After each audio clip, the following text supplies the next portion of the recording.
Hello, everyone, and welcome to the week. I start. Week 6. It's week 6. It's week No. 6. We're not starting it We're over. rolling. Pat refuses to let me let the editing team change that. So it's a week 6 preview show. My name is Sam Sherman. If you've listened to ADP Chasing before, you know that I famously never mess up the intros to the show. Anyways, we're joined as always by Pat Grain. Pat, how are you doing today? Doing good. How you guys doing? I'm good. And also, as we are joined every Friday by Sackreligious. Sack, how you doing? Doing well. Been firing in the dog bowl per usual. Finishing up a draft right now. Let's see. Yep, Jalen Polk. All right, there we go. Okay. Oh boy. Yeah. I was gonna get to that. We're shockingly not talking about the Patriots game this week. I don't know how that slipped through the cracks. Well, but you may not have put it on the list. We'll see if we talk about it. We'll see about that.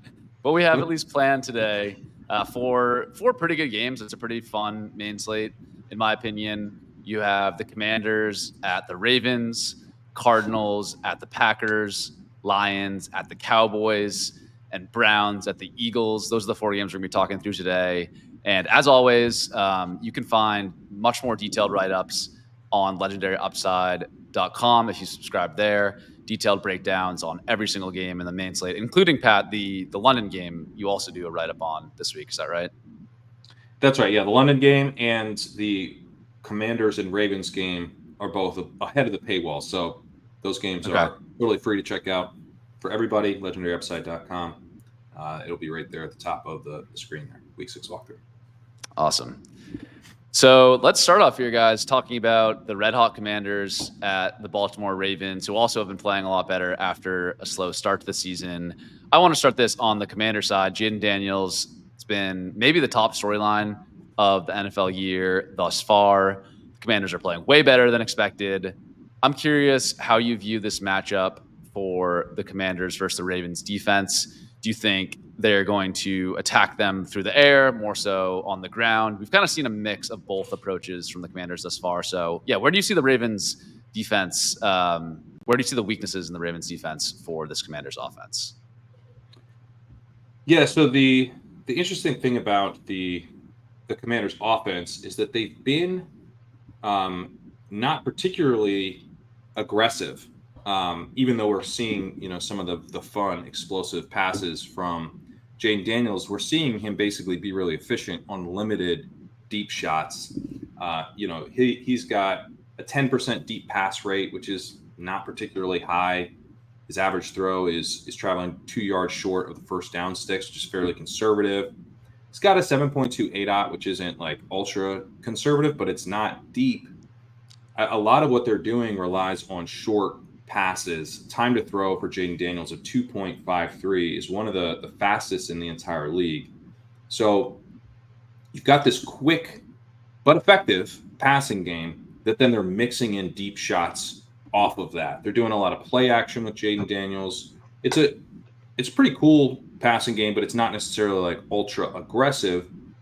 What's interesting about this matchup is that the Ravens are not good against the pass, but they are good against the run. They're third in AP allowed per rush. They're first in rushing success rate allowed. And we're seeing them develop into a little bit of a pass funnel. Teams have a 69% pass rate against them with a 6% pass rate over expected, which is pretty high. And they're shifting 5% to the pass from their typical pass rate over expected. So teams seem to be identifying this as a spot where you can pass and maybe where you can't run as easily. And so what I'm thinking is that we probably get a good amount of passing volume here. Like some of the runs that we might normally get could be converted to like short passes that honestly probably good for like Austin Eckler, might be even good for Brian Robinson as they get a little bit more work in the passing game. But I think we'll see some volume here from Jayden Daniels. A lot of it will be shorter stuff. But I do think that we get dropbacks on the Commander side. That makes sense. And yeah, I guess kind of similar question to you, Sack. I know you had some notes on Baltimore allowing explosive plays at a high rate. Can you, talk to that a little bit more and how that lines up with the Commanders' offensive attack? Yeah, so Baltimore is dead last in the league for explosive play rate allowed. And I think this lines up pretty well with, and like Pat said, the Commanders don't attack deep all the time. A lot of it is the short area stuff, but they've been mixing it in more and more in these past couple weeks. And so I think that it's something we definitely could see that trend continue where they see this as a weak spot in the Ravens defense and they're willing to attack it. I think it meshes pretty well with. There's a couple things. Number one, you've got Brian Robinson as a true game time decision here, and so it's looking a little dicey that he plays. Even last week when he played, dealing with the same knee injury, it looked like they didn't want to give him the same workload that he had been handling earlier in the season. So I would expect even if he does suit up, that he's probably not going to be super attractive to play in fantasy. Now, granted, he did fall in the end zone twice last week, but Pat just mentioned how strong the Ravens run defense is. So I'm not super excited about Brian Robinson, even if he plays. Pat also mentioned that it's a little bit better for Austin Eckler because they might convert some of those rush attempts to short passing attempts. And I think Eckler is probably fine in like a home league or a redraft league where you're needing to start someone that's going to get you some points. But I think he's a lot harder to play in like a DFS type tournament or like a battle royale or dog bowl because the ceiling seems kind of thin for him to actually get there. I still think Jeremy McNichols would get a decent amount of work if Brian Robinson is ruled out. And all that kind of comes back to the Ravens, I think, are going to be, if they end up in a situation where they're needing to throw, they should be pretty effective against the Commanders because the Commanders allow a really high success rate in the passing game. So this sets up to be the shootout of all shootouts. And I really think the only party pooper that's here would be Derrick Henry. I think Derrick Henry is the way that this game turns boring. So if you're wanting to fade this game, but not entirely, you could kind of do it through Derrick Henry. Or you could even say that Derrick Henry has a good game, 20-something carries, 130 yards, but just doesn't get in the end zone, and you just full fade the game that way. But that's kind of how I see this one going. That makes sense. And yeah, just on the Brian Robinson thing, he is a game time decision and wasn't practicing today. So that's an interesting one to watch. I do think the Jeremy McNichols stuff is interesting.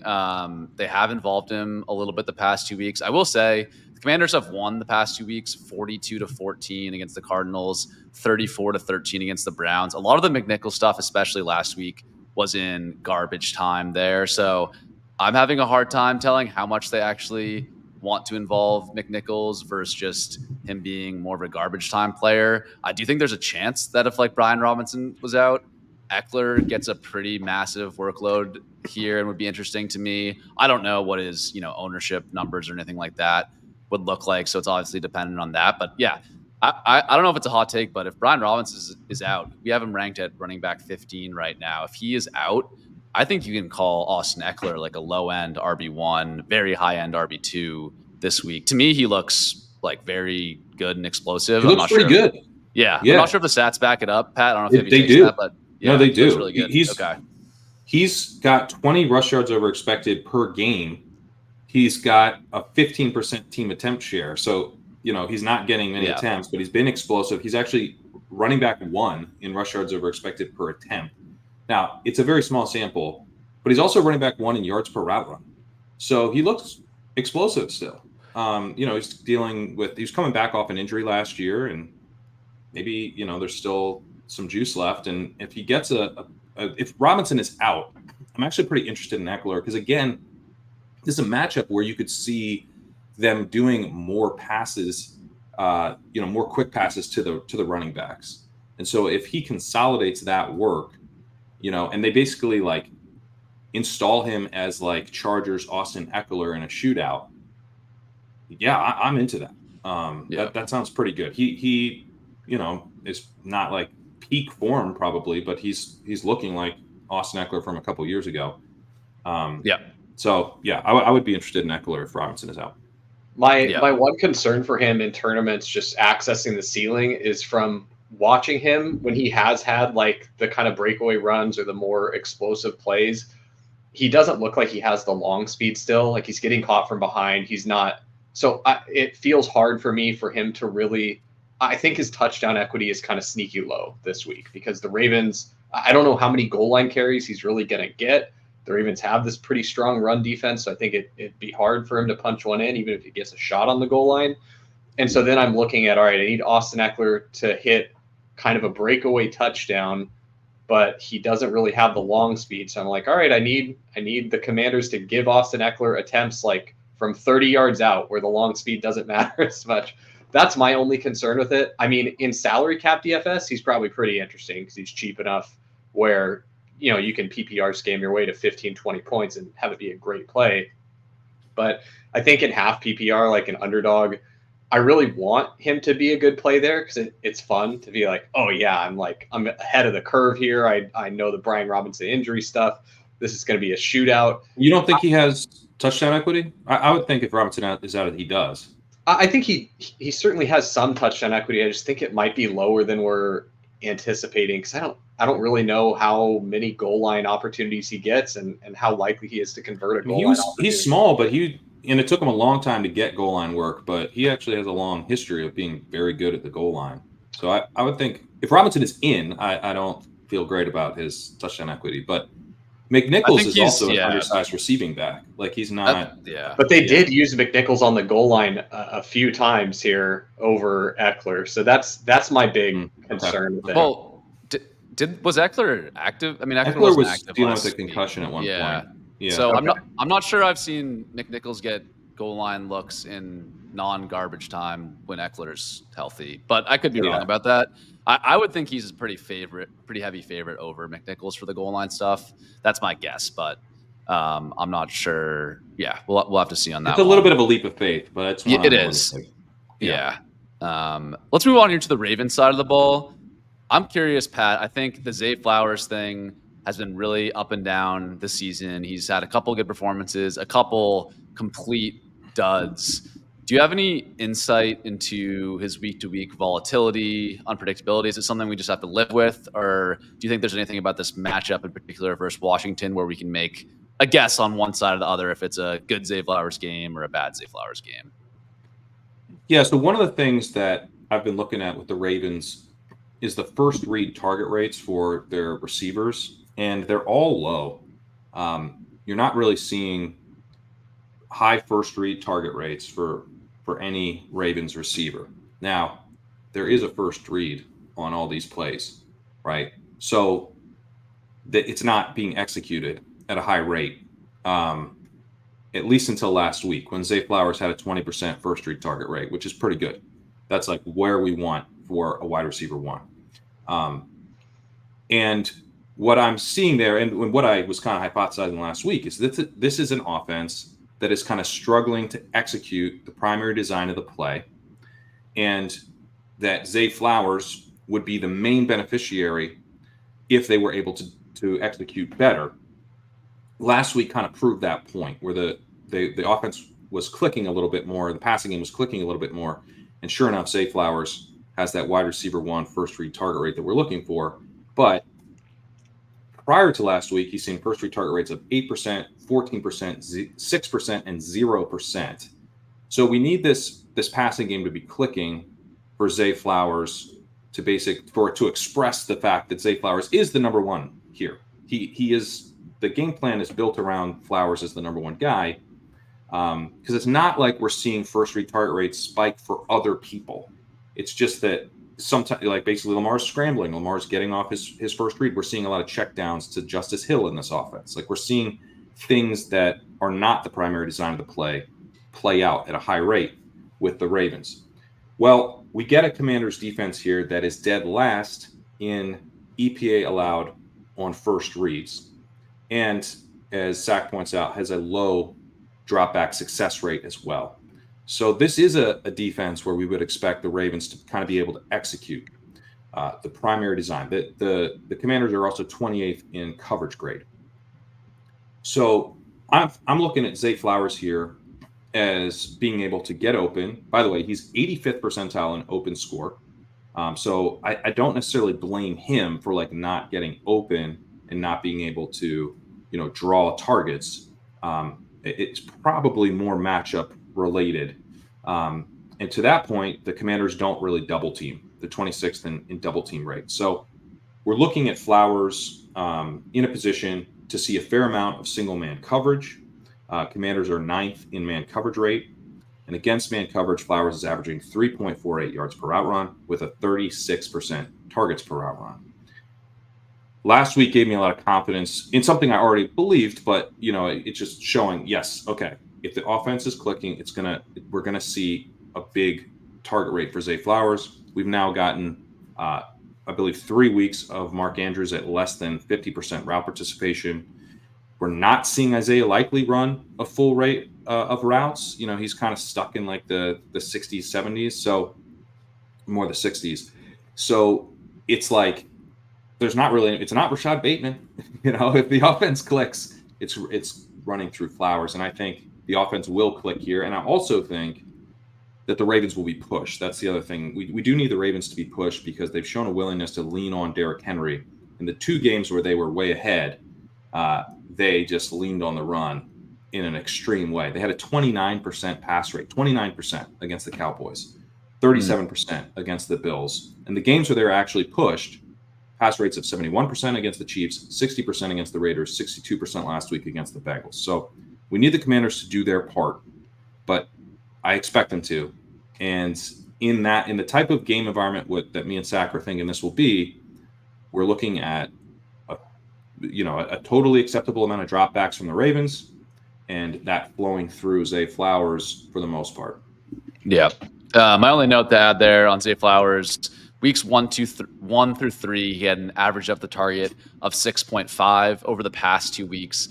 That's up to 11. I think that's explained by 2 things. I think number one, the Baltimore offensive line has come together a lot in recent weeks. If you remember back to week 1 in that primetime matchup versus the Chiefs, they could not block anyone. That resulted in tons of Isaiah Likely, Justice Hill, dump offs. I think as the O-line gets better, that allows Lamar Jackson to get to the downfield reads a bit more. That helps Zay Flowers. And number 2, I just think like the usage of Zay Flowers started off a little bit too much like PPR scammy for my liking, like only targeting him on screens, things like that. I think he's a player who can win down the field, and it's good to see that the Ravens have been doing that over the past couple weeks. So yeah, I agree with your thoughts there. I think it sets up well for a good Zay Flowers game.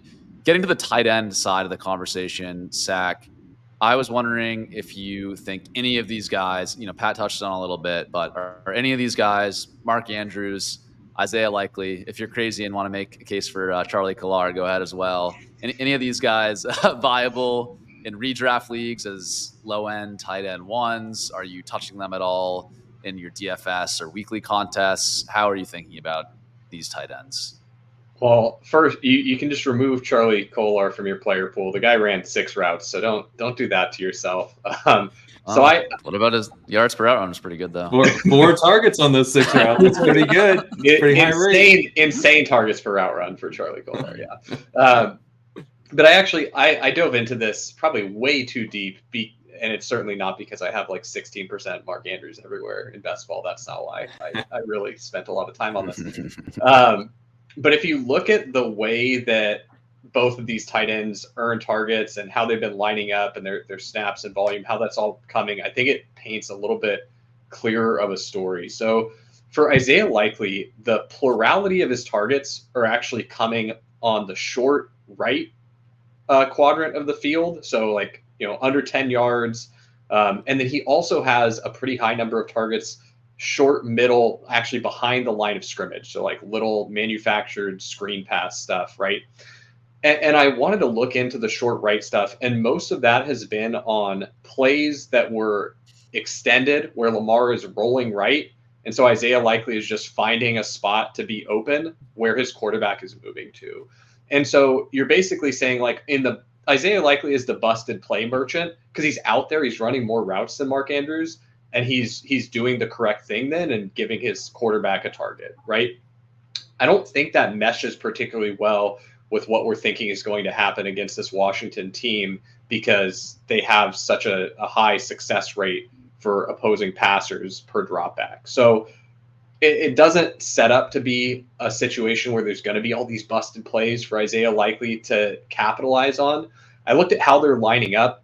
they're pretty similar in their inline snaps, slot snaps, and out wide snaps. Mark Andrews is lining up out wide a little bit more than Isaiah Likely, but most of Andrews' stuff does appear to be a little bit more of, hey, this was what the play was designed for, or at the very least, like a read in the progression and not a broken play. A lot of his stuff is coming short middle. That's where the plurality of his targets are coming from. So less than 10 yards, kind of middle of the field.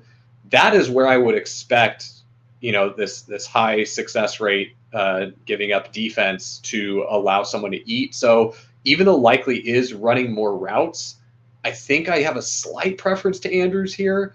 I'd prefer to play neither, but you could tell me a story. Yeah, you could tell me a story where, like, I think the dog bowl is really the only feasible, weekly DFS format other than like single game showdown stuff to play either of these guys, because you end up having 12 tight ends need to be played, right? In each draft, 12 tight ends are being selected. One of these guys probably is reasonable to have in the top 12 tight ends by projection in this week. So that's probably the only place it's reasonable to play them. I've clicked Andrews a couple times, but really I'm only doing it in large game stacks of this game because I'm saying, yep, this game hits the total. And that's actually what we saw last week, which is why Likely, Andrews, Kolar all had production last week, because there were a ton of points getting scored. So if you really think this game's going to go off, you could do worse than playing like a Mark Andrews or Isaiah Likely.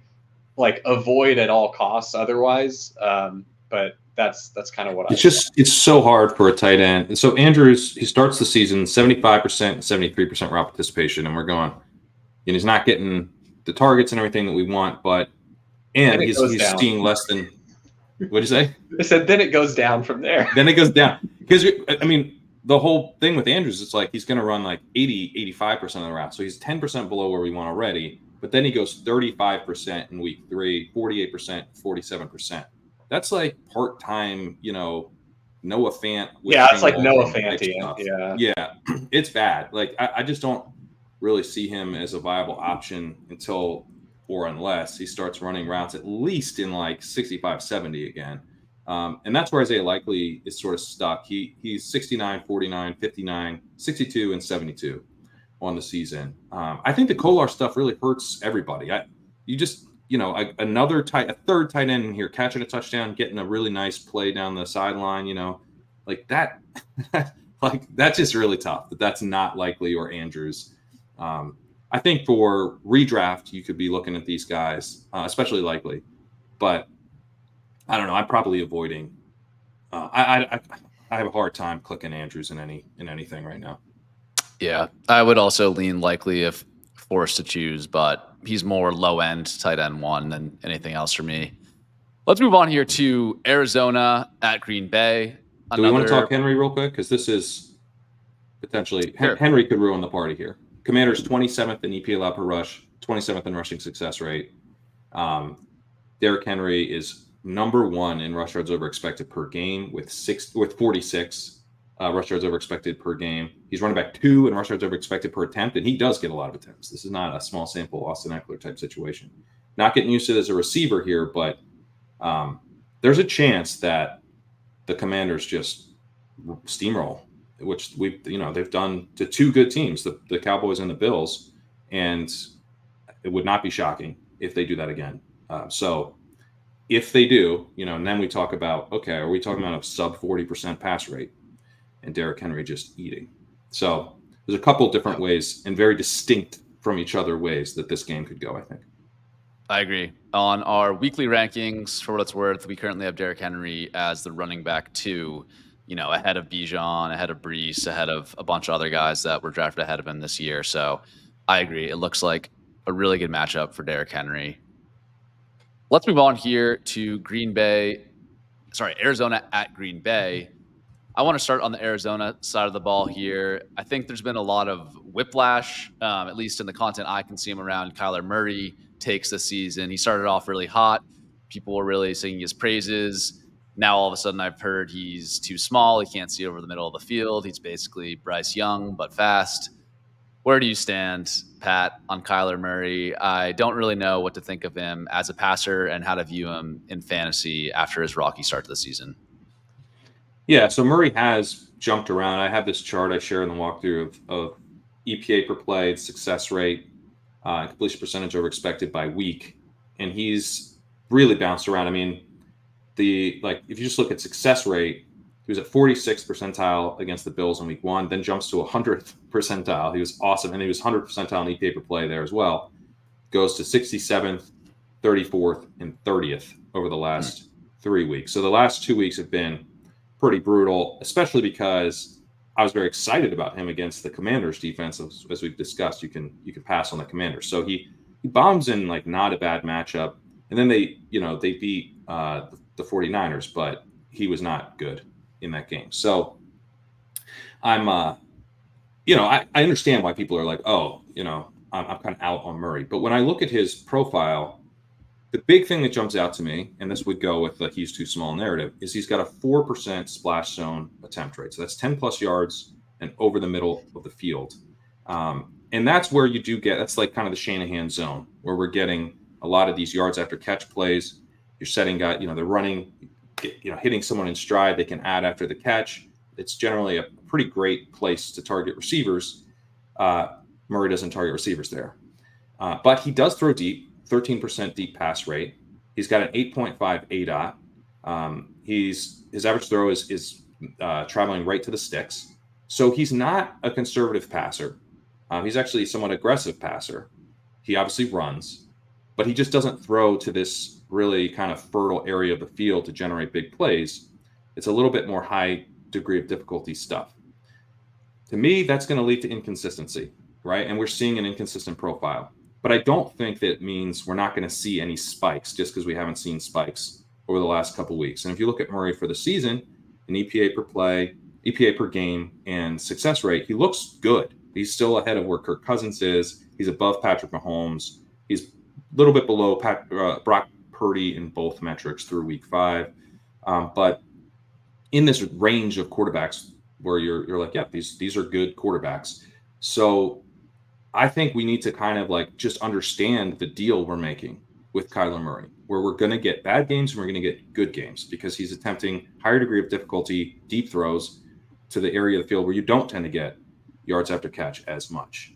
And so, I'm going to be interested in Murray, especially when people think he's not very good, which is right now, right? The narrative is sort of turned against him. I feel like Marvin Harrison is actually, like when I was looking around and seeing, where I am versus others, I think Marvin Harrison is maybe one of the biggest differences that I've got with kind of the consensus right now. I think Marvin Harrison is looking like a true number 1 wide receiver. He's got a 21% first read target rate, 23% targets per route run, 25% target share, 1.85 yards per route run. Not elite, but pretty good for a rookie who's played 5 games. This dude is the top option in the passing game. And it's a passing game that I do think will have highs. We're coming off a couple lows, but the Packers are 30th in dropback success rate against. They're 24th in explosive pass rate allowed. They do protect the middle of the field very well, but who cares? The Cardinals aren't going to throw there. So I think that this is kind of a sneaky good matchup for the Cardinals here. And it's also just a sort of thing like, it's a little Anthony Richardson-esque. It's a little Trevor Lawrence-esque where, like, it's going to be a little bit more unpredictable. Like, they're either going to connect on some harder to hit shots that they will take, but they're not, like, as easy to complete passes. But if they hit on those, like, we're having a good day. And if they don't hit on those, we're having a bad day.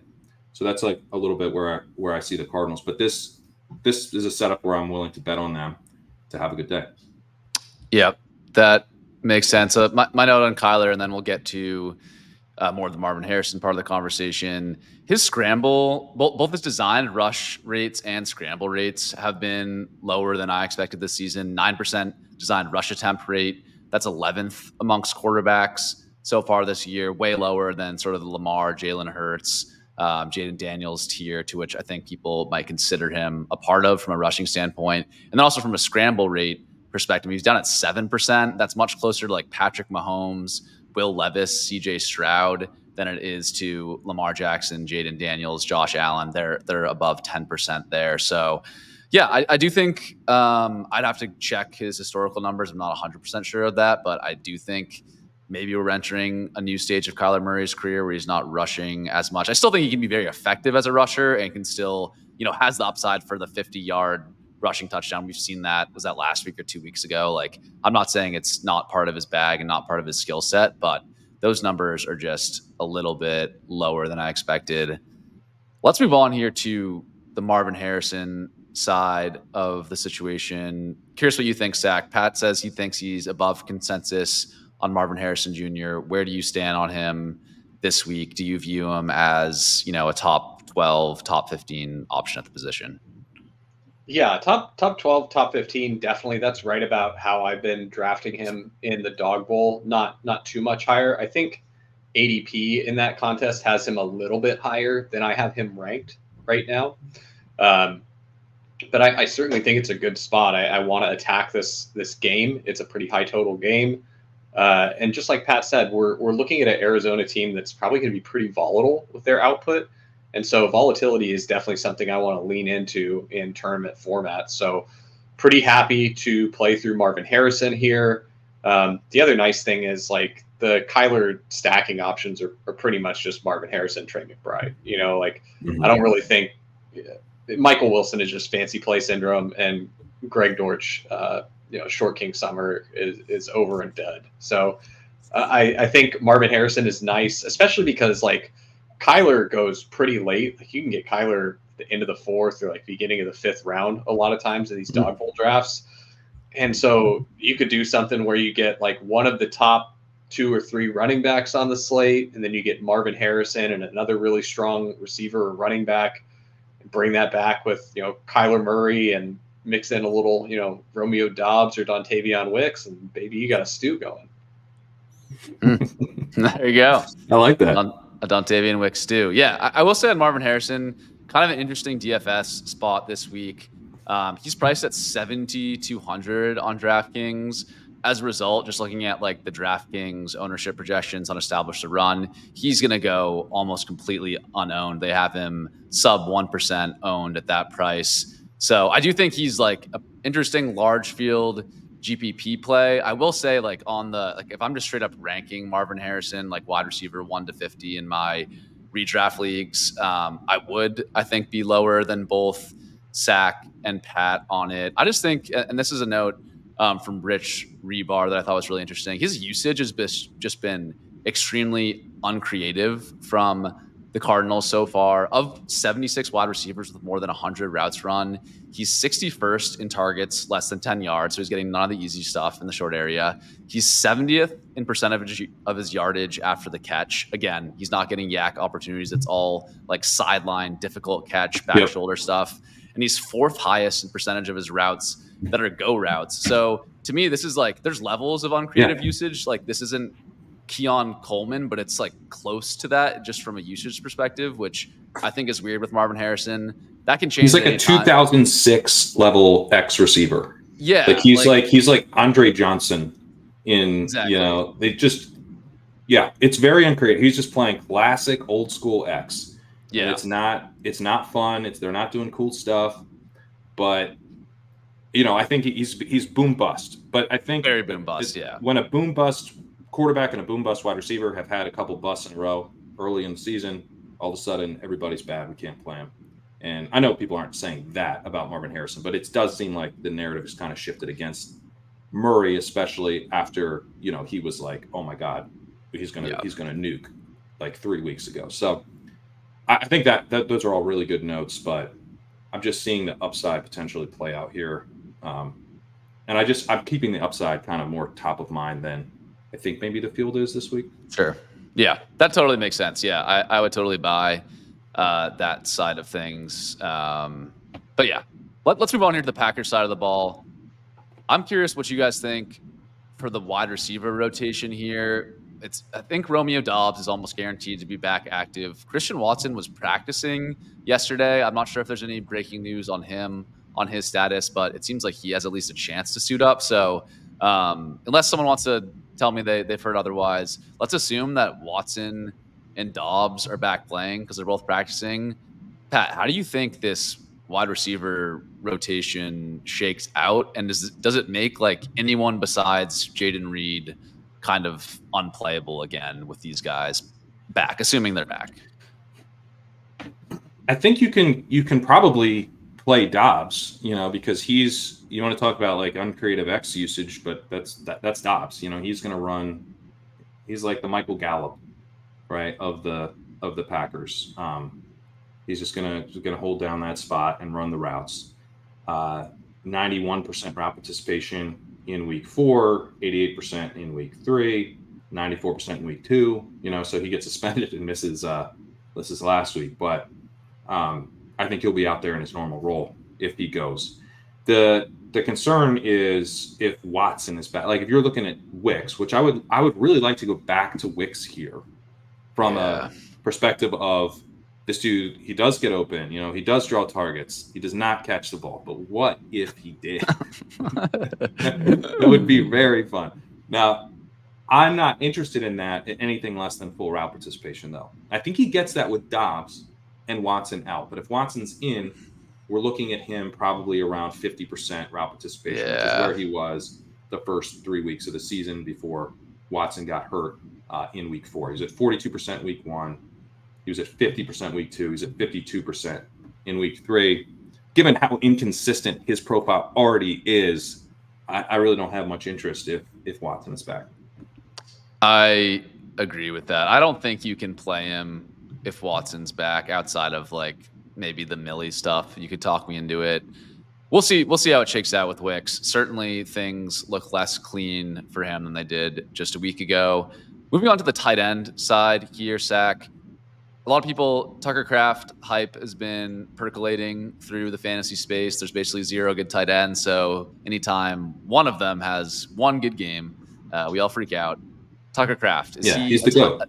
Is he the GOAT? Is this is basically he the GOAT? Gronk and or Tucker Kraft? Yeah. Tony Gonzalez or Tucker Kraft? And I feel like I'm being set up for a hit piece here because I'm the one who has to throw cold water on the Tucker Kraft hype train.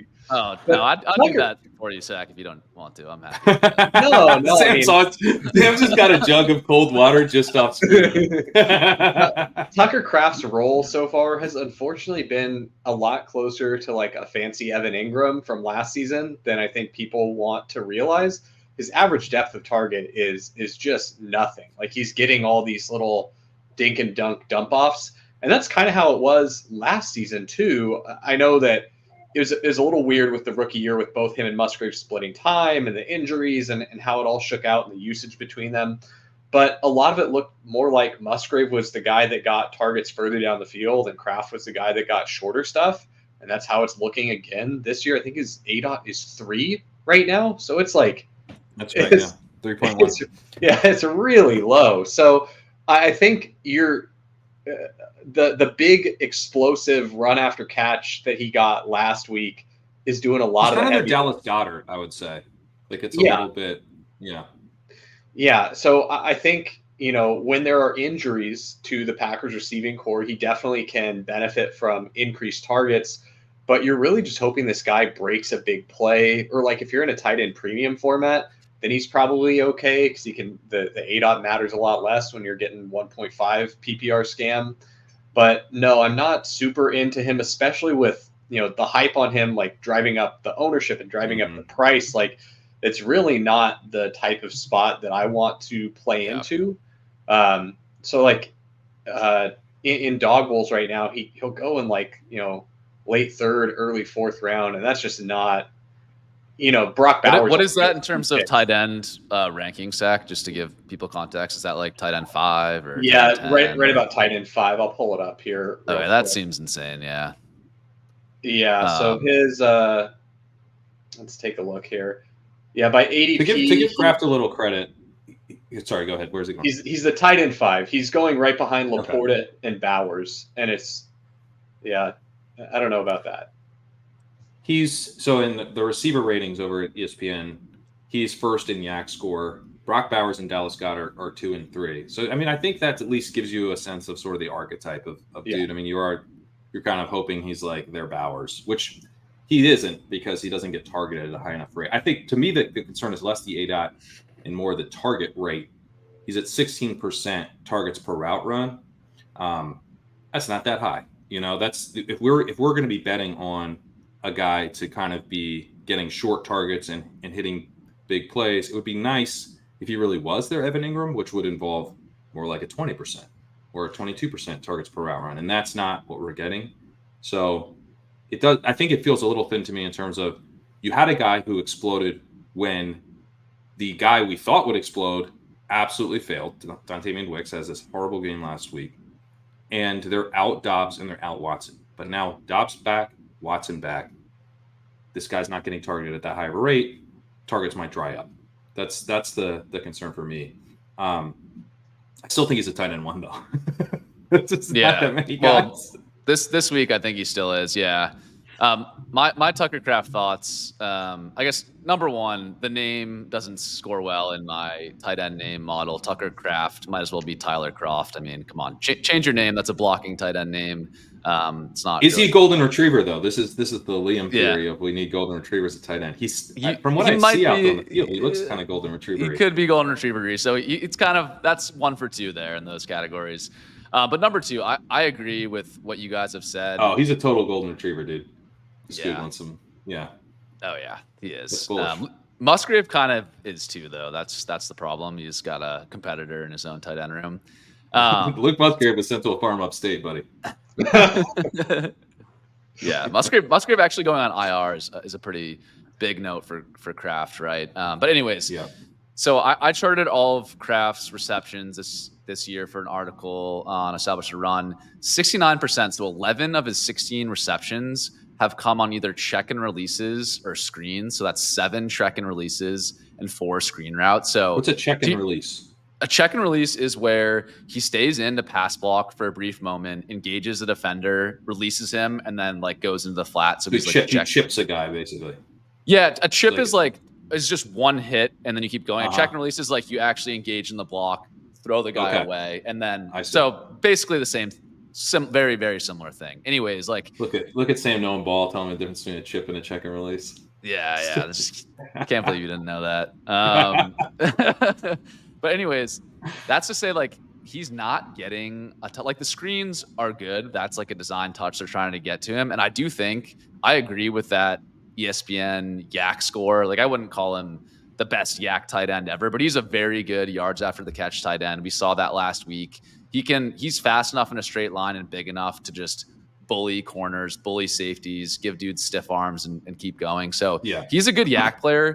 His route running, the vast majority of tight ends, is not there. This guy's not a route runner. He's not anything close to a Brock Bowers. He's not even a Dalton Kincaid or Kyle Pitts level route runner, in my opinion. And that's not that high of a bar to clear, if we're being honest. So yeah, I think that's the thing with Kraft. It's a bet on touchdowns. It's a bet on Yak in a big play. That's good enough for me to put him at tight end 13 rest of the season. I think I have him ranked. It's a really flat tier from tight end 8 to tight end 16. You can throw a bunch of dudes in there. So he's in the low end tight end 1 conversation for sure, but I'm not expecting something special based on his individual talent. Well, I want to Sack.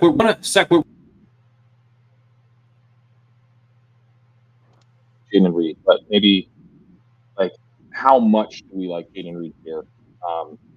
Because when I look at his profile, we're talking about Yak and yards per target versus targets.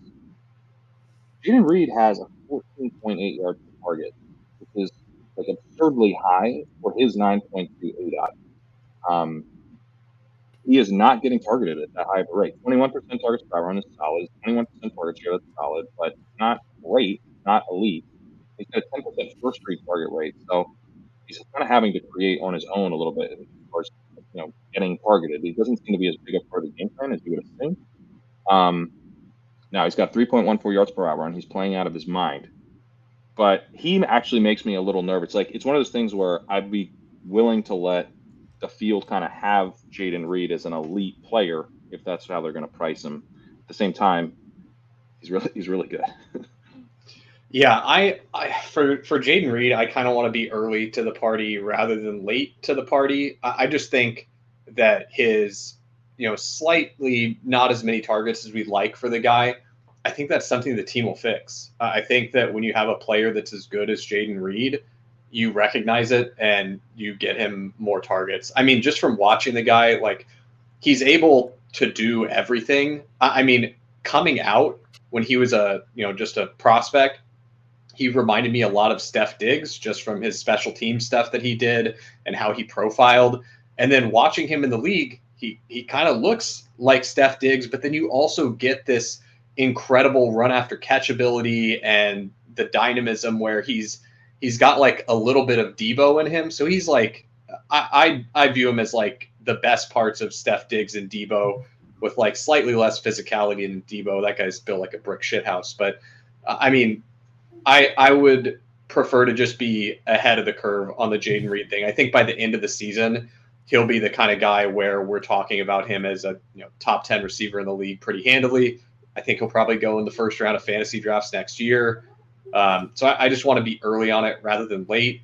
And then I kind of look at it as, what's the worst case scenario for being this ahead on Jayden Reed? Like, okay, maybe I am getting a guy who's going to have less target volume than I really want. Like, he still has the out to turn those targets into big explosive plays, because that's seemingly all he's been doing with them. So I don't know. I took a ton of him earlier in the week, but he's hard to get now in the dog bowl, so I haven't been taking him as much. Where's he going? He's going in the first round, like right around pick 9. Okay. And yeah. So it's like if he were that going, feels a little aggressive to me. Yeah, if he were going like pick, it does strike me a little bit like the David Montgomery meme when you're saying he's got the feet of but he's the athleticism of Sony Michel. But he's actually really good. Like the David Montgomery meme was funny because it was like, he's got the feet of, the feet of an eagle, the shoulders of I pulled it up. Feet of Saquon Barkley, vision of Le'Veon Bell, strength of Ezekiel Elliott, athleticism of Sony Michel. Yeah, and that was hilarious when the guy was like averaging 3.5 yards per carry and like had decent broken tackle numbers, but like 0 actual yards after contact. So he'd shed a tackle and then just stare at the man on the ground he defeated as he gets tackled by other people. So I don't know. Because Jayden Reed is actually we trying to truth David Montgomery right now, because I'm not sure I'll stand for that. I think he was terrible to begin his career. Wow. He's terrible. Yeah, he's gotten better. He's going to be good on the Mitch Trubisky Bears. Find me one play. Well, the play that Zach just described, I've seen David Montgomery do like a dozen times, where he breaks a tackle and then he just like kind of, and then he would get tackled. It's like Alpha's the guy that he just broke the tackle on. Yeah, and I remember David Montgomery having like a stretch of like 8 games where he was averaging like 30 points a game with the Bears. He nuked at the tail end of his. He got this incredible stretch in like 2022 or 2021 where he had like all of these really easy matchups and he just nuked for like the back half of the season. So yeah, he had his moments. This isn't to say Montgomery didn't get it together, but there was a stretch where Montgomery was extra hilarious. I am a big Montgomery on the Lions stan though, so don't hear what I'm not saying. I do very much like David Montgomery behind the best offensive line in football. You can't. Yeah, that's a good transition because we actually have Lions and Dallas next, and I did have this question on the show sheet. Like, I think both Lions backs are RB1s this week, RB1s the rest of the season. Both of them. Is that too hot of a take, Pat, or do we just lock both of these guys in as weekly RB1s? Yeah, I mean, as I was writing it up and I was kind of working on the rankings simultaneously, I basically felt like Montgomery was sort of a borderline RB1. Like you could, we ended up with him right now at 13. But Mason, we've got the Thursday night guys still in there. So with the update, we'll pull those dudes out and he'll be, 11 because Walker and Mason will come out. So for your Sunday Monday slate, he's an RB1. And Jahmyr Gibbs we had at RB8 to start. He'll move up to RB6. So, provided we don't do any other tweaks, which we will. But we like both these guys. I think for me, the fragility of Montgomery's profile has me preferring Gibbs because Montgomery is more dependent on this game playing out a certain way. He's not as involved as a receiver. Now Gibbs is not like an elite receiver as far as the role goes either, or even as far as the efficiency. He's at 1.10 yards per route run. He hasn't had enough targets to qualify for the receiver rating on ESPN yet, which is not great for a back that we wanted to be really special as a receiver. I don't know how he's doing, but I wish he had the target minimum. Montgomery hasn't either.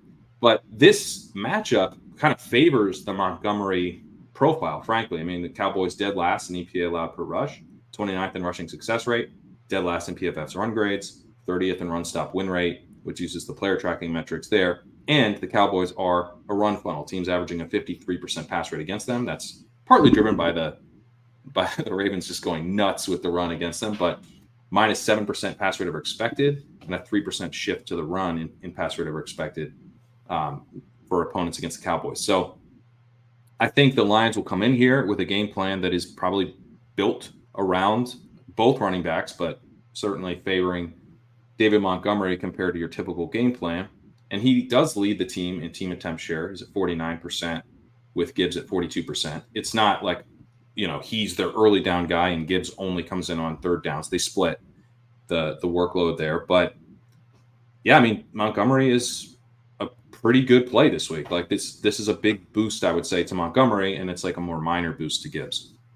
Yeah, I think it's cool what the Lions. Oh, sorry, Zach. I think it's cool what the Lions have done using these guys pretty interchangeably. Like there's slight leans, like Gibbs a little bit more involved as a pass catcher, Montgomery a little bit more involved in the goal line, but they really don't have tells when these guys are on the field. Like they both can do everything, which I think is smart from like a real life perspective. Both very fun players. But Zach, sorry, I cut you off. What were you going to say here? What do you guys think about playing both of these guys in a DFS or underdog BR or dog bowl format? Have to be it'd have large to be really field. small for me in DFS. Like it'd have to be. Oh. Yeah, I think you want smaller because I mean you're basically saying like I think you're capping your upside a bit with like how much. It's not like they're really cheap, Yeah.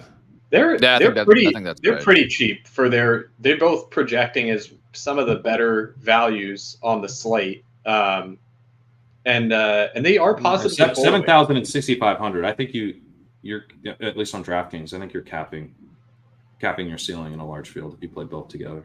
Yeah, they are positively correlated though, so I think people are kind of overemphasizing like, oh, the two running backs can't get there together. Like when they do well together because the Lions are just running the ball down your throat. They're not hitting 30 together though. Yeah, no, it's certainly going to be hard for them to hit 30. Like I don't think you would want to do it in a milli maker where you need the absolute nuts to win it. But in something smaller, I don't think it's bad at all. In fact, I think it's probably pretty good. Yeah. My original was like the Galaxy Brain take of like, remember the Raheem Mostert, Devon A-Chain game where they both had like 40. And if you had both of them, like in a game like that, you're probably the only one in the millie that played both of them together. But that's probably like not actually how the math works on that. That was just my like Galaxy Brain take. But I think I come around to your guys' side where you probably want to do it in small fields. It's because the salary is fairly high. Like if they're both like 5,200 or 5,500, then I think maybe you just go, what if they just go absolutely nuts? Yeah. But I do think like Sack has a point that like they don't really vulture each other as much as you think. I mean, they literally do in that like if one of them gets the red zone touchdown, the other one doesn't. But the usage for these running backs is just like if you made any kind of expected points model at the running back position, like Detroit is going to be just so high because of how much they emphasize both of these guys. So, yeah. The cold water here, let me get my bucket of cold water just off screen, but I think the passing game could be pretty good here too. Jared Goff, you do not want Jared Goff if he's getting pressured. You're liking Jared Goff. If he is kept clean, the Lions rank 4th in EPA per clean drop back. And Micah Parsons dealing with the high ankle. So this Cowboys pass rush, which is like the only good thing they've got going on defense, is not scary now. I mean, even like if you just look at their pass rush numbers, they're 27th in time to pressure. And that's with Parsons, and almost, most of those games there. Whatever, missed half a game, I guess. So you're already not like that afraid of the Cowboys pass rush, at least not as afraid as we thought we would be. And now, they lose their star. So I think that they could move the ball pretty effectively through the air in this game, and you also have a Lions defense that is not that great, and the Cowboys. I mean, it's sort of like hard to know what you're going to get from the Cowboys, but you could see them having a good game here against the Lions, who are 28th in dropback success rate against. They're 21st in EP allowed per dropback. They have an okay pass rush, but it's not elite. So I think the way that you're feeling like, oh no, I can't believe I played both these guys together, is just like it's just kind of a normal game. Like they don't actually just run the ball down the Cowboys' throats. It's kind of a back and forth affair, and Jared Goff is scoring through the air a bit. The Cowboys defense is lighting up the injury report this week. By the way, I don't know if you've seen what they have going on, but Trayvon Diggs, I haven't seen what's happened for Friday yet, but he was downgraded Wednesday. He was a full participant, downgraded Thursday to a DNP. So that does not bode well for the Cowboys' ability to stop the pass. However, if the Lions are coming in with a plan to run the ball, you have Eric Kendricks, Cowboys linebacker. He's been a DNP all week. You have Nick Vigil, Cowboys linebacker, DNP all week. So it's just looking like the Lions are going to be able to do whatever the heck they want, because the Cowboys have already been bad when they're at full strength, and now they are far from it. Right. Yeah. And I think Vegas agrees with that. They're the second highest team total on the slate, at least as of yesterday. I haven't updated this for today, behind only the Ravens. So this is expected to be a really high-scoring game. That takes us to the other side of the ball here on Dallas' side. If we all expect the Lions to put up a ton of points, I think some of the peripheral pieces in Dallas become interesting. I think people kind of know the deal with CeeDee Lamb and Jake Ferguson here in Dallas, but I wanted to get a little bit deeper here, Pat. What do we think about Jalen Tolbert? He's popped in recent weeks with Brandin Cooks now on IR. What are your thoughts on him as sort of a wide receiver 3 in fantasy season-long leagues, or any takes with him in DFS contests as well? Yeah, Tolbert's been pretty solid. 75th percentile in open score, 88th percentile in ESPN's receiver rating overall. He is getting targeted in the splash zone, which is nice. 75th percentile there. His, overall target share, not that great. 15%, 1.43 yards per route run, not great. But we've got Cooks out now, so Tolbert should be working as the clear number 2. The role behind him is split. We saw Jalen Brooks with 42% route participation against the Steelers. Devonta Turpin was at 33%. So Tolbert is as deep as I think we can go, but he's going to have a pretty nice role, I think, and is definitely in play. I would just on Ferguson, I know we generally know the deal there, but I don't know if people realize that he has a 19% first read target rate, which is 98th percentile at tight end. It really is profiling as the true number 2 option in the passing game. I mean, just to give you an idea, CeeDee Lamb has a 17% first read target rate. Yeah. So Ferguson right now, by that measure is the number 1. Obviously he isn't really. What this shows, I think, is that CeeDee Lamb, who's dealt with a 33% double coverage rate, 91st percentile, and is only delivering a 19th percentile open score, has been successfully taken away by defenses at times. And so you're seeing the offense have to flow through a different weapon, but that weapon is Jake Ferguson. I think he's an elite tight end 1 play here. Tolbert, definitely interesting, but if someone else steps up in this offense, my bet would be on Ferguson. Yep. And just for rest of season's rankings, we do have Jake Ferguson as a top 5 tight end rest of season behind Kelsey, Bowers, McBride, Kittle. That's a tier 1 for tight ends. And then I think we need to move Ferguson up, frankly. He should be in that tier 1. In the tier 1. Yeah. I slightly disagree, but that's fine. I don't think you will after this game. Yeah, that's fair. He certainly has a role. I think he's clear. For me, clear of Laporta, Goddard. Then obviously the next group of dust balls beyond that. But Ferguson, very good player. I agree there. Let's move on to the running side of the game here. Rico Dowdle has looked really good the past 2 weeks. He's averaged 16.3 PPR points over weeks 4 and 5. He started the season much slower, Sack, 7.6 PPR points from weeks 1 to 3. My question for you, what do you think is closer to the truth, Rico Dowdle's recent performance or his slow start to the year? Or if you want to make a case that you think it's somewhere in the middle, curious your thoughts. I think it's pretty much smack in the middle. I think, I mean, the recent games, like you're getting buoyed by the Cowboys having I think it was their highest total rush attempts in a game against the Steelers. Part of that was probably the weather. Part of it was certainly game plan coming into the game to try and neutralize the Steelers' pass rush against them. And I mean, you could see that the Cowboys were having trouble against the Steelers in the passing game there. It really, really did have to come down to they needed to give Dowdle those 20 carries. The other part of it is, like, I don't know that you're going to get a touchdown for Rico Dowdle every week. So I think him being like a 11, 12 fantasy point guy on average is what you're going to expect. So, you know, if you need someone to plug in a season long league or redraft, that seems totally fine to me. He's a little less exciting to me in DFS or, you know, weekly formats like Underdog. The ceiling just seems a little tough to me, especially if you do wind up in a game script where the Cowboys are trailing to the Lions. Like, yeah, he is getting some work in the passing game, but I just think that Ferguson will dominate him in the targets that, you know, in the targets that would go to that short area, like check down type stuff. I think Ferguson's going to take a lot more of that than Dowdle will. So he's not my favorite in a trailing game script, but I think he's probably fine in, you know, redraft for the rest of the season. That makes sense to me. Yeah, I do think to unlock Dowdle's upside, because I don't think he's ever going to be a special runner. I think he's a totally fine rusher, but he's not breaking off any long runs. I think his breakaway rate's actually like 0%. Like all of his runs are less than 20 yards this season. So you do need more receiving volume, I think, for him to hit a ceiling if you have dreams of like a low end RB1 there. And that's going to involve Zeke Elliott, 31% route rate last week, and Hunter Lupke, 31% route rate last week. That's going to involve Dowdle pushing those guys out of the way.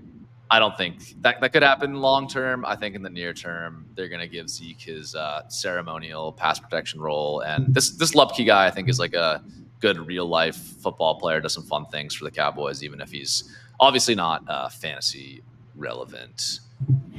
I guess I would just say on Dowdle, I mean, they do, so they're 3-point dogs, but they're also a team with 24.5 implied team total at home. So it's not like a bad situation for a running back. The big question here is it, you know, kind of along the lines of the Jayden Reed stuff of, do they decide to get the better player at the ball? And he's peaked at 50% of the snaps this year. I expect that will change at some point. He's just been, now he hasn't been that good, but he's got a 40% success rate. Zeke's at 30%, and Zeke is adding 0 explosiveness. And Dowdle has not been explosive as a rusher, but he's got 1.46 yards per out run. So he's actually flashing a little bit in the receiving game. I expect that will lead to him eventually operating more in that like 60, maybe even 65% snap share as we kind of get down the stretch here, because he's winning the job. Mike McCarthy described him as a bowling ball full of butcher knives this week. You know, he's liking what he sees compared to Zeke. I think eventually that will lead to more playing time for Dowdle. This week, you would have to probably set the line right around 50% of snaps. And so I would say he's a fragile play for sure. But I think there is some upside to Dowdle, even though it's pretty fragile. My best ball bags, love to hear that. Some upside for Dowdle. Hopefully you can just completely replace Nico Collins in my lineups over the next couple weeks. Let's move on here to Cleveland at Philadelphia. God, Cleveland.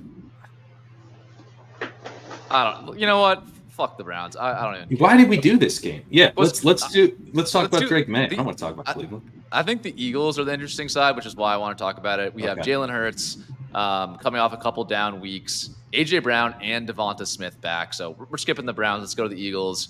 I'm curious what you think about Jalen Hurts this week, Pat, against a Browns defense that I think people have in their minds, oh, Browns defense, like, good, but have they actually been good this year? How does it set up for Jalen Hurts? Pass rush is for real. Pass rush for the Browns is for real.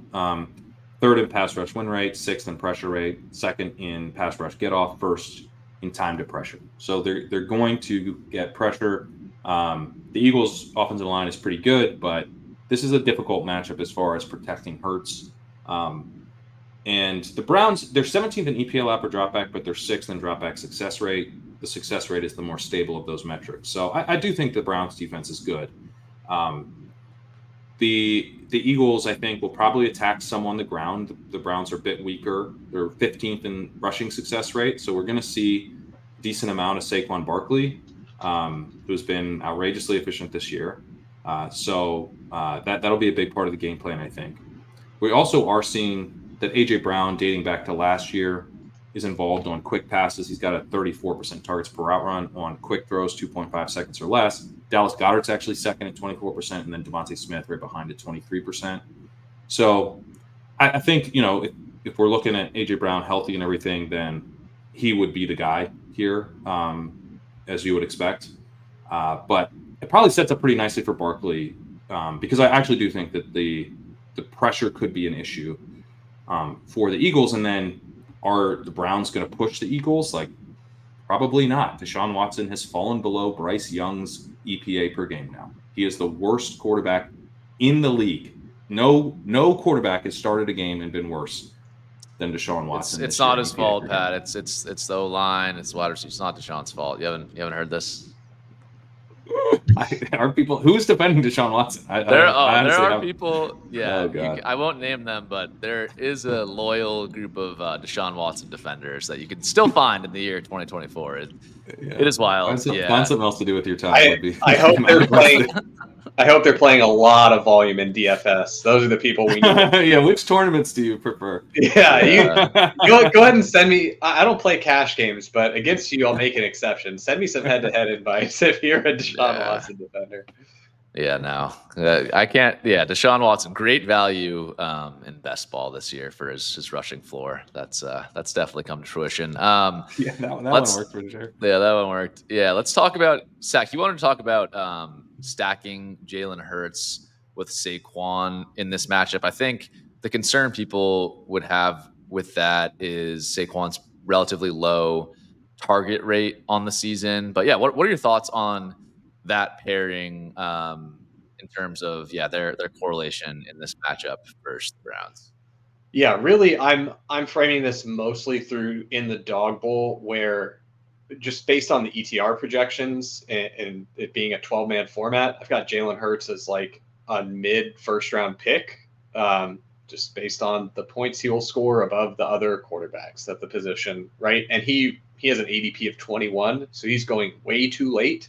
The problem is A.J. Brown is projected a lot lower, and it's not just ETR that has A.J. Brown projected much lower. It's pretty much across the industry. A.J. Brown has a lower projection than where he goes. So a lot of people are doing these A.J. Brown picks in the first round, then you stack them with Jalen Hurts in the second round. And so it's good because you're getting this value on Hurts, but it's not great because you're pairing it with A.J. Brown, who, after you factor in the correlation, becomes like a good to okay pick at the cost you paid for him. But it's like, man, you could have probably just had a player there that is a little better, and then maybe you get Devonta Smith, who's not quite as overpriced in the third round.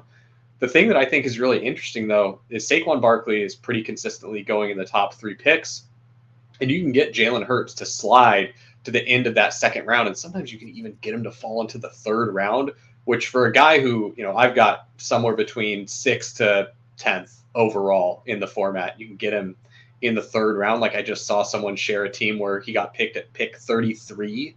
It's just like an absolutely absurd price just for the projection.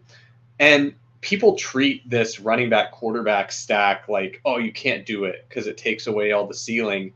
And number one, like they are positively correlated. A.J. Brown and Saquon Barkley have, if I look at SaberSyn, they got a correlation of 0.08. So it's a positive correlation. These players. Hurts and you said Brown and Barkley. You mean Hurts and Barkley? Hurts and Saquon Barkley. Yeah. So when these players score points, they're scoring points together more often than not.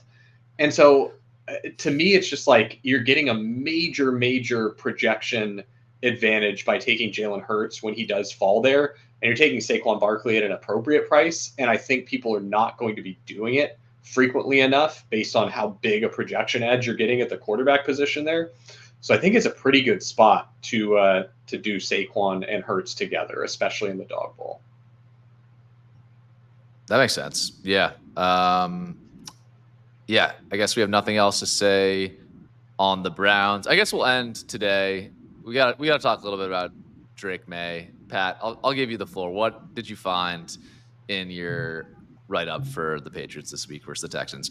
Are you like legitimately interested in playing Drake Maye anywhere, or is this just like you're gonna sit back, enjoy this one, see how he plays, but you're not touching him anywhere in fantasy? I'm not really going to touch him. I mean, I've got plenty of Drake Maye. There's like Yeah. in his first start against the Texans, which it's just a shame that they didn't put him in last week against the Dolphins, where you're like, what's going to happen. Like, imagine if instead of Russell Wilson, they had Drake Maye on the Steelers. You should start because Russell Wilson's starting if they don't beat the Raiders, right? So it's like, if like, just check in with yourself.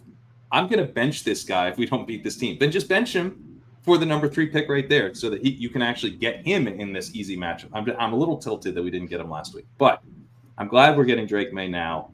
I think my general feeling is let's get this game kind of over with, and then let's go to London and put up some points on this Jaguars defense, which absolutely stinks. That's where I want to see. That's where I actually am interested in Drake Maye. Now, you obviously can't do main slate DFS with him at that point, but I will find ways to play Drake Maye there. In this game, my hope is that he basically plays a fun brand of bad football because they can't protect him. They cannot protect him. Pressure rate, dead last. Pass block, win rate, dead last. Time to pressure, 31st. Pass block grade, 30th. This team has a horrendous offensive line. They started a center last week that, per Doug Kayed, allowed 10 pressures, tied for the most by a center in a single game in the PFF era. That's their starting center now because they lost their actual starting center for the season. Yikes. Yeah, the offensive line was bad with that guy. Now they've gone to this dude, and it's a bad situation for a rookie. It's even worse than we would have thought ahead of the season because the offensive line has been as bad as you would worry that it could be, and then they have an injury to the center, and the guy replacing him is absolutely horrible. But Drake Maye, the whole play here is that he's a fun, fantasy-friendly quarterback. He scrambles. In college, he had 0.85 scramble yards per dropback, which was better than Josh Allen, Justin Herbert, Andrew Luck. He ran on 7% of his kept clean dropbacks. That is just below Jalen Hurts, Justin Fields, Kyler Murray, and Josh Allen. Those are the only quarterbacks among round 1 and 2 quarterbacks with higher kept clean scramble rate than Maye. He also has a good deep ball, big time deep throw on 5.7% of his career dropbacks. So big time throw on 20+ yard throws. The only guys higher there: Justin Fields, Tua, Josh Allen, Andrew Luck, and Cam Newton. And then he's also, when he gets pressured or under pressure, like, I guess the better way to think about this is when he is allowing pressure or when he's taking his time and pressure is getting to him, he's using that extra time to look deep. He had a 9.9 ADOT from a clean pocket and 13.7 ADOT under pressure. This is a similar setup to Andrew Luck, who was at 8.2 and 13.4, Justin Herbert, who was at 8.8 and 14.2. So that's the type of, and this is Josh Allen had a more extreme version of this profile. Lamar Jackson had a more extreme version of that profile. So these are the types of guys who score fantasy points. And I don't think that this game environment will be that fun for Maye. I don't think he's going to immediately hit the ground running and be a star in this matchup. But I'm hoping he breathes life into a few of these weapons. And I'm hoping he flashes, because if he flashes and now we get to play the Jaguars, I think we're going to be excited in week 7. Yep, I'm looking forward to that one. I think we saw with Bryce Young to Andy Dalton the difference just average quarterback play can have, and that's far from the same situation. I think Jacoby Brissett is like a good backup quarterback, but this environment in New England with a horrible offensive line does not fit Jacoby Brissett's skill set at this point. And maybe Drake Maye's athleticism, playmaking can mask some of the O-line issues in a way that Brissett was unable to at this point of his career. So I'm cautiously optimistic. If you're skeptical of Maye, the bull case here is not that he masks the O-line all the time. No. Right? No. The issue, the bet is that he masks it sometimes on some plays. Other plays, he throws interceptions, he takes bad sacks. he gets stripped. Like, bad stuff is going to happen because of how bad this offensive line is, and because of Drake Maye's willingness to take risk in a way that Jacoby Myers just was not willing to do. That's going to create more volatility. And in this situation, a lot of that volatility is going to be bad. But sometimes it will be good. And we play a game where the upside that a guy like him can generate gets disproportionately rewarded compared to the downside. Yep. Antonio Gibson Ramondre Stevenson also ruled out just about 20 minutes ago. So that will mean a big Antonio Gibson workload, maybe even higher pass rate for the Patriots there. But anyways, yeah, looking forward to that game next week in London. Jaguars, back-to-back games in London. That's interesting. Might as well just move the team over there at this point. But yeah, that's all we got today. We'll be back next Friday, same thing, going over 4 more games on the main slate. Pat, anything else you want to tell the people about on Legendary Upside this week? Yeah, Legendary Upside, I would recommend signing up for the free newsletter because you get, you get the every week you get at least 1 game, potentially 2 games for free on the walkthrough. We also got the Quick Slant, which Matt Irby, that's Matt Irby's article that he covers Thursday night, Sunday night, and Monday night games. You got weekly rankings, rest of season rankings, Steph Miller's fabulous football waiver wire newsletter. So got you covered for all your redraft needs. And we cover on every game. So for weekly games, whatever you're doing, legendaryupside.com. And we'll see you back here next Friday.